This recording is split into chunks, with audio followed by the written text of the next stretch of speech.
कहानी हमें ले जाती है आज से 20,000 साल पहले के दौर में, जब इंसान छोटे छोटे कबीलों में बंटे थे। कहानी में हमें पुराने जमाने के यूरोपीय लोगों को दिखाया जाता है जो कबीले में रहते हुए एक साथ मिलकर शिकार करते हैं। यहाँ हमें इसी कबीले के सरदार को दिखाया जाता है जिसका नाम था एर्गन। कुछ महीने बाद ठंड का मौसम आने वाला था, इसलिए वो सब सर्दियों का खाना इकट्ठा करने के लिए अपने कबीले वालों के साथ शिकार पर आए हैं और उनके सामने बहुत बड़ी भैंसों का झुंड होता है। सभी लोग रेंगते हुए भैंसों के झुंड के पास पहुंचते हैं। एर्गन जो कबीले का सरदार होता है वो सही मौका देखते ही अटैक करने का इशारा कर देता है। ये सब के सब उन पर हमला कर देते हैं। शिकारियों से बचने के लिए भैंसें उल्टी तरफ भागना शुरू कर देती हैं, जिनमें से एक एक करके कई सारी भैंसें खाई में गिर जाती हैं, लेकिन उनमें से एक भैंसा बच गया था और वो जंगली भैंसा गुस्से में एर्गन के बेटे नोयान की तरफ भागता है। नोयान पहली बार शिकार पर आया था और उसे शिकार से बचने के तरीके मालूम नहीं थे। एर्गन अपने बेटे को रास्ते से हटने के लिए कहता है, लेकिन वो डर जाता है और नोयान उससे भागना शुरू कर देता है। वो जंगली भैंसा तेजी से नोयान की तरफ बढ़ते हुए उसे अपने सींग में उठा लेता है और खाई की तरफ भागना शुरू कर देता है। एर्गन जो उस कबीले का सरदार है वो देखकर अपने बेटे को बचाने के लिए भैंसे पर भाला फेंकता है। भैंसे को भाला लग जाता है, लेकिन घायल होने के बाद भी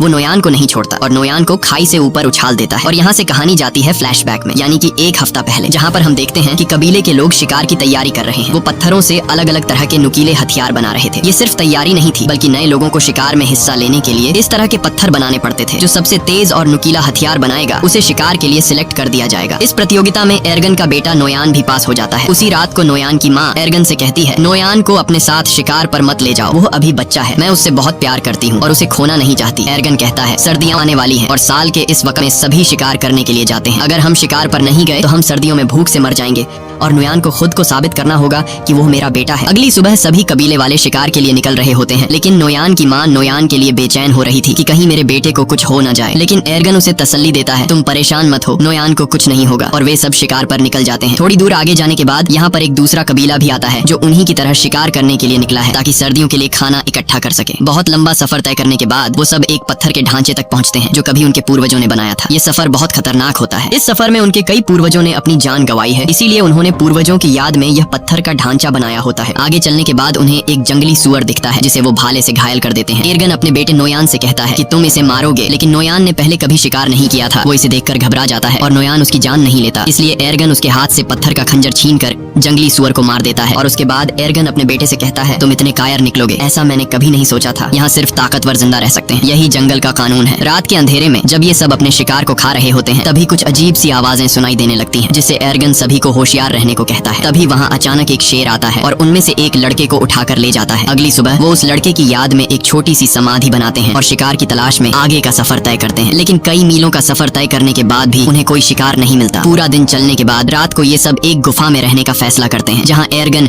अपने बेटे नोयान के हाथ में तारों के कुछ टैटू बनाता है और उसे बताता है कि ये तारे तुम्हें रात को आसमान में दिखेंगे और जब तक उनका पीछा करोगे तो वापस अपने घर पहुंच जाओगे। दरअसल ये एक तरह का नक्शा है कि उनका घर किस तरफ है, यानी अगर कोई शिकार के दौरान भटक जाए तो वो इस नक्शे का सहारा लेते हुए अपने घर वापस पहुंच सकता है। सुबह होने के बाद एक बार फिर से ये शिकार की तलाश में निकल पड़ते हैं और तभी उन्हें जंगली भैंसों के पैरों के निशान दिखते हैं, जिसे देखकर सब खुश हो जाते हैं। अब ये जंगली भैंसों का शिकार करना शुरू करते हैं और यहाँ वो सीन आता है जब एक जंगली भैंसे ने नोयान को पहाड़ी से उछाल दिया था। कहानी वापस प्रेजेंट में आती है जहाँ दिखाया जाता है कि जब नोयान को चट्टान से उछाला गया तो वो नीचे जा गिरा, लेकिन वो चट्टानों के बीच एक पत्थर को पकड़कर लटक जाता है। एर्गन जल्दी से वहाँ पहुँच जाता है और अपने बेटे से कहता है, हिम्मत मत हारना, मैं तुम्हें बचा लूंगा। लेकिन तभी वो पत्थर टूट जाता है जिसे पकड़कर नोयान लटका हुआ होता है। नोयान चट्टानों से टकराता हुआ नीचे गिरता है और चट्टानों के बीच में बने हुए एक छोटे से रास्ते में जा गिरता है। एर्गन अपने बेटे को बचाने के लिए जाना चाहता है, लेकिन उसके कबीले वाले लोग उसे रोक लेते हैं। वो कहते हैं, अब यहाँ से नीचे जाने का कोई रास्ता नहीं है, तुम्हारा बेटा अब इस दुनिया में नहीं रहा, हम तुम्हें खोना नहीं चाहते, तुम हमारे कबीले के सरदार हो, तुम्हारी जिम्मेदारी है कि तुम हम सब की हिफाजत करो और हमें वापस घर ले चलो। लेकिन एर्गन किसी की भी बात को मानने को तैयार नहीं था। वो पूरी रात उसी चट्टान के किनारे बैठकर अपने बेटे को आवाजें देता रहता है, लेकिन आखिरकार उसे समझ आ जाता है कि अब मेरा बेटा इस दुनिया में नहीं रहा। और अगली सुबह तक जब उसका बेटा नहीं आता तो उसके तमाम साथी नोयान की याद में वहाँ एक छोटा सा पत्थर का समाधि बना लेते हैं और अपना किया हुआ शिकार लेकर वापस कबीले की तरफ निकल पड़ते हैं। उनके जाने के कुछ देर बाद नोयान के ऊपर एक गिद्ध आकर बैठ जाता है और चोंच मारना शुरू कर देता है, मगर उससे पहले कि वो उसे खाता नोयान की आंख खुल जाती है। वो गिद्ध को नीचे फेंक देता है और उसके बाद वो अपने पिता को आवाज देता है, लेकिन उसे कोई भी जवाब नहीं मिलता। इससे पता चल जाता है कि सभी यहाँ से चले गए और अब उसकी कोई मदद नहीं कर सकता। वो हार नहीं मानता और चट्टान पर चढ़ने की कोशिश करता है, लेकिन वो ज्यादा ऊपर चढ़ नहीं पाता। नीचे बहुत गहरी खाई होती है और शायद किस्मत उसे जीने का एक दूसरा मौका देना चाहती है। कुछ ही देर बाद वहाँ तेज बारिश शुरू हो जाती है और बारिश की वजह से नीचे खाई धीरे धीरे नदी में बदलने लगती है। उसे समझ आ जाती है कि अगर उसे जिंदा रहना है तो उसे नीचे खाई में कूदना होगा। और जब नोयान को अंदाजा होता है कि पानी अब गहरा हो गया है, अगर वो छलांग लगा दे तो उसे कोई चोट नहीं आएगी। इसके बाद वो पानी में में कूद जाता है, लेकिन पानी में गिरते ही वो बेहोश हो जाता है। अगले दिन जब उसे होश आता है तो वो खुद को दूसरी जगह में पाता है। ऊंचाई से कूदने पर वो बच तो गया था, लेकिन उसके पैर की हड्डी मुड़ गई थी। फिर वो अपने टूटे हुए पैर को लकड़ियों से बांधता है, जिससे वो चलने के काबिल हो जाता है, और फिर वो उस चट्टान के ऊपर पहुंचता है जहाँ से वो गिरा था। लेकिन वहाँ पहुंचकर जब वो देखता है कि उनके लोगों ने उसकी समाधि बना दी, जिससे वो रोने लगता है। वो समझ जाता है कि उसके पिता एर्गन और कबीले वालों ने ये यकीन कर लिया था कि नुयान मर चुका है। तभी अचानक उसे आसपास कुछ अजीब आवाजें सुनाई देती हैं, और खतरे से बचने के लिए नुयान पेड़ पर चढ़ जाता है, जहाँ वो पूरी रात एक सूखे पेड़ के ऊपर गुजारता है। अगली सुबह जब वो पानी पीने जाता है तो वो भेड़ियों की एक झुंड को देखता है, और वो भेड़िए तेजी से उसकी तरफ बढ़ रहे थे। तभी कुछ भेड़िए उस पर हमला कर देते हैं। नुयान वापस पेड़ की तरफ भागता है, लेकिन एक भेड़िया उसका पांव पकड़ लेता है। नुयान चाकू से उस भेड़िए पे वार करता है, जिससे वो भेड़िया जख्मी होकर नीचे गिर जाता है, और नुयान जल्दी से पेड़ पर चढ़ जाता है। सारी रात भेड़िए नीचे उसका इंतजार करते हैं, लेकिन जब सुबह होती है तो सब भेड़िए जा चुके होते हैं। सिर्फ वही जख्मी भेड़िया वहाँ पर मौजूद होता है जिसे कल उसने चाकू से मारा था। नुयान सबसे पहले अपने चाकू से अपने लिए एक भाला बनाता है और भेड़िए को मारने जाता है, लेकिन जख्मी भेड़िए को मारते वक्त उसे रहम आ जाता है और वो उसे मारने का इरादा बदल देता है। इसके बाद वो पहले उसके मुंह को पट्टी से बांध लेता है और फिर उसे उठाकर उस गुफा में ले जाता है जहाँ वो अपने कबीले के साथ एक रात ठहरा था। अगली सुबह उठकर वह जड़ी बूटी ढूंढने निकल पड़ता है और फिर उन जड़ी बूटियों को पीसकर अपने पैर पर लगाता है। इसी बीच जब वह पानी पी रहा होता है तो वह देखता है कि भेड़िया अपने मुंह पर बंधी रस्सी को खोल चुका है। ये देखकर पहले तो वह घबरा जाता है, लेकिन फिर नुयान आराम से उसे पानी देने जाता है। भेड़िया उसे अपने पास आता देखकर डर जाता है, लेकिन नुयान कहता है, मैं तुम्हें कुछ नहीं कहूंगा, मैं तुम्हारी जान बचाना चाहता हूँ। जिसके बाद भेड़िया पानी पी लेता है। अब भेड़िए को भी समझ आ जाता है कि मुझे इससे कोई खतरा नहीं है। नुयान ने जो जड़ी बूटी अपने पैर के लिए तैयार की थी वह अब भेड़िए के जख्म पर लगा देता है, और उसी वक्त नुयान वह कीड़े भी उसे देता है जो वह खुद खाता है। अब आहिस्ता आहिस्ता उन दोनों के बीच एक रिश्ता बनने लगता है। शाम होने से पहले नुयान एक खरगोश का शिकार कर लेता है, क्योंकि उसने कई घंटों से कुछ भी नहीं खाया था। रात को बड़ी मुश्किल से वह आग जलाकर उस खरगोश को पका लेता है और उसमें से कुछ हिस्सा भेड़िए को भी दे देता है।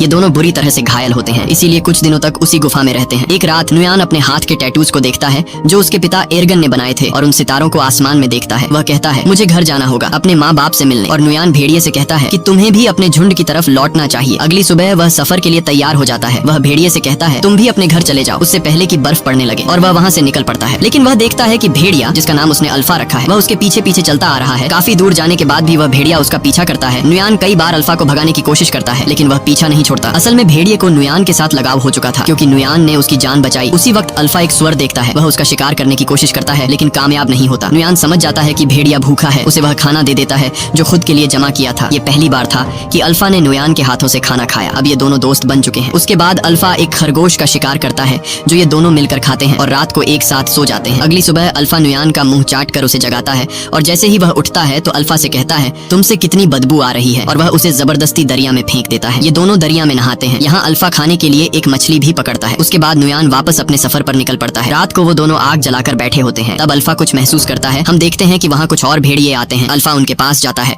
दरअसल यह अल्फा का परिवार है। नुयान समझ जाता है। वह उसे कहता है कि तुम्हें अपने परिवार के साथ जाना चाहिए, और भेड़िया उनके साथ चला जाता है। अगली सुबह नुयान फिर अपने सफर पर निकल पड़ता है। अब ठंड बढ़ चुकी होती है, चारों तरफ बर्फ बरस रही होती है, और नुयान उसी बर्फ में आगे बढ़ता है। तभी दूर से वह देखता है कि कुछ भेड़िए एक मरे हुए शिकार को खा रहे हैं, जिसमें अल्फा भी शामिल होता है। अल्फा को उसके साथी शिकार नहीं खाने देते हैं। नुयान उसे पहचान लेता है और दौड़कर अल्फा के पास जाने लगता है। तभी दौड़ते वक्त अचानक बर्फ टूट जाती है और नुयान उसमें गिर जाता है। दरअसल यह एक जमी हुई झील होती है। अल्फा को जब पता चलता है तो वह उसकी तरफ दौड़कर भागता है। वह उस बर्फ को कूदकर तोड़ने की कोशिश करता है, लेकिन बर्फ की परत काफी मोटी होती है, इसलिए वह इतनी आसानी से नहीं टूट पाती। पानी के अंदर नुयान की सांसें फूलने लगी थी। फिर वो जैसे तैसे करके अपना चाकू निकालकर बर्फ की परत को तोड़ लेता है और पानी से ऊपर निकल आता है। और अब एक बार फिर से ये दोनों मिल चुके हैं। नुयान ठंड से बचने के लिए जल्दी से आग जला देता है और अपने कपड़े उतार कर शरीर को गर्म करता है। फिर अगली सुबह अल्फा को साथ लिए नुयान अपना सफर जारी रखता है। थोड़ा सा आगे चलकर उसे एक आदमी दिखाई देता है, जिसे देखकर वह बहुत खुश होता है। लेकिन जब करीब जाकर देखता है तो पता चलता है कि यह आदमी ठंड से जमकर मर चुका होता है। ये देखकर उसे बहुत दुख होता है। उसके बाद नुयान उस आदमी के टेंट के अंदर चला जाता है, लेकिन वहाँ उसे कुछ भी जरूरत का नहीं मिलता। जिसके बाद नुयान उस आदमी का तीर कमान ले लेता है और आगे बढ़ने लगता है। तभी वह देखता है कि उनके पीछे लगड़बग्घे उनका शिकार करने के लिए आ रहे हैं। वो दोनों अपनी जान बचाने के लिए दौड़ने लग जाते हैं और एक गुफा में घुस जाते हैं। वो लगड़बग्घों से तो बच जाते हैं, लेकिन अब वो उनसे भी खतरनाक जानवर के घर में घुस गए थे। दरअसल यह गुफा एक ब्लैक पैंथर की होती है। तभी ब्लैक पैंथर नुयान पर हमला कर देता है, लेकिन उससे पहले कि वो नुयान तक पहुंचे अल्फा उस पर हमला कर देता है। जब वो दोनों लड़ रहे होते हैं तो इस बीच नुयान अल्फा को कमजोर देखकर ब्लैक पैंथर को तीर मार देता है, जिससे वो मर जाता है। अल्फा बच तो गया था, लेकिन ब्लैक पैंथर से लड़ते लड़ते कई सारी चोटें आई थी। इसके बाद नुयान अल्फा के जख्मों पर मरहम लगाता है और उसकी जान बचाने के लिए उसका शुक्रिया अदा करता है और उससे कभी न छोड़ने का वादा करता है। अगली सुबह एक बार फिर से वो दोनों अपने सफर को जारी रखते हैं। कई मील सफर करने के बाद आखिरकार नुयान को वो समाजी मिल जाती है जो उनके पूर्वजों ने बनाई थी। उसे देखकर वो बहुत खुश हो जाता है और उसे पता चलता है कि वो अब तक सही रास्ते पर चल रहा था। अब वो अपने कबीले से ज्यादा दूर नहीं, जल्द ही वो अपने कबीले के पास पहुंच जाएगा। तो अब फिर से सफर जारी रखता है, लेकिन थोड़ी दूर जाने के बाद अल्फा गिर जाता है। कमजोरी और जख्मों की वजह से वो अब चलने के काबिल नहीं था। नुयान बिना टाइम जाया किए अल्फा को अपनी गोद में उठाकर कबीले की तरफ बढ़ने लगता है। बर्फीला तूफान बहुत तेज था और कई हफ्तों से नुयान सफर कर रहा था, इसीलिए अब उसे आगे सफर करने में बहुत मुश्किल पड़ रही थी। लेकिन वो हिम्मत नहीं हारता और आहिस्ता आहिस्ता कबीले की तरफ बढ़ता है। एक जगह पहुंचने के बाद उसे दूर से अपना कबीला दिखाई देने लगता है। इस दौरान उसके पिता को भी पता चल जाता है कि दूर से कोई आ रहा है। इतने दिनों बाद अपने घर को देखकर उसकी खुशी का कोई ठिकाना नहीं था। उसके बाद जैसे तैसे करके वो अपने कबीले तक पहुंच जाता है और वहीं पर गिर जाता है। नुयान को देखकर उसके माता पिता दौड़ कर आते हैं। उसे देखकर उन दोनों को यकीन नहीं होता कि ये हमारा बेटा है। वो दोनों मान चुके थे कि हमारा बेटा मर चुका है, लेकिन अब उसे जिंदा देखकर वो बहुत ज्यादा खुश हो जाते हैं। फिर नुयान अपने पिता से कहता है कि अल्फा को बचा लीजिए। यह कहकर नुयान बेहोश हो जाता है। कुछ घंटे बाद जब उसकी आंख खुलती है तो वो अपने घर में होता है। उसके माता पिता और कबीले के लोग चारों तरफ बैठे हुए होते हैं और अल्फा भी उसके पास में ही लेटा हुआ था। लेकिन यहाँ उन्हें पता चलता है कि अल्फा ने कुछ बच्चों को जन्म दिया है। ये देखकर नुयान चौंक जाता है, यानी अल्फा एक भेड़िया थी और प्रेग्नेंट होने के बावजूद अल्फा ने सफर पर नुयान का एक एक कदम पर साथ दिया। ये देखकर नुयान उसे अपने गले लगाता है और दिल ही दिल में उसका शुक्रिया अदा करता है। अब कहानी के एंड में हम देखते हैं कि कुछ हफ्ते बीतने के बाद अल्फा के बच्चे अब काफी बड़े हो चुके हैं। यह एक नए दौर की शुरुआत होती है। यहाँ इंसानों ने जानवरों से भी दोस्ती करना शुरू कर दी है। आखिर में ये दिखाया जाता है कि नुयान कई मुश्किलें झेलने के बाद